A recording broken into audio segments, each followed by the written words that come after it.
ओम गंग गणपते नमो नमः। श्रीमद् वाल्मीकि रामायण अरण्यकांड 65वां सर्ग। लक्ष्मण को श्री राम को समझा बुझाकर शांत करना।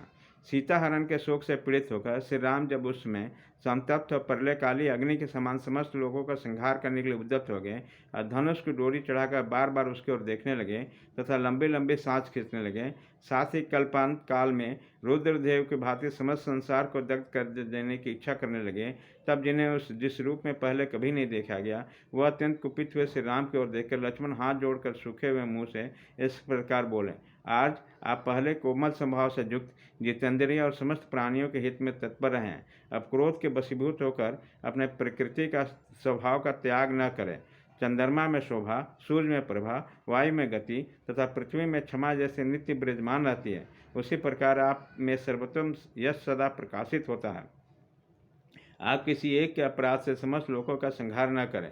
मैं ये जानने की चेष्टा करता हूँ कि टूटा हुआ युद्धोपयोगी रथ किसका है, अथवा किस उद्देश्य से जुए अथवा अन्य उपकरणों सहित इस रथ को तोड़ा है, इसका भी पता लगाना है। राजकुमार, यह स्थान घोड़े के खुरों और थके पहियों से खुदा बा, साथ ही खूनों के बूंदों से सींच उठा। इससे सिद्ध होता है यहाँ बड़ा भयंकर संग्राम हुआ है, परंतु संग्राम चिन्ह किसी एक है, रथी का दो का नहीं।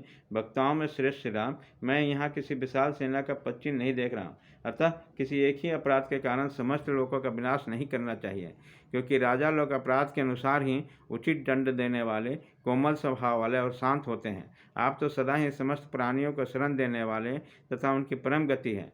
रघुनंदन, आपकी स्त्री का विनाश या अपहरण कौन अच्छा समझेगा। जैसे जग में दीक्षित हुए पुरुष का साधु स्वभाव वाला ऋतिज कभी अप्रिय नहीं कर सकते, उसी प्रकार सरिताएं, समुद्र, पर्वत, देवता, गंधर्व, दानव, ये कोई भी आपके प्रतिकूल आचरण नहीं कर सकते। राजन, जिसने सीता का अपहरण किया है उसी का अन्वेषण करना चाहिए। आप मेरे साथ धनुष हाथ में लेकर बड़े बड़े ऋषियों की सहायता से उसका पता लगाएं।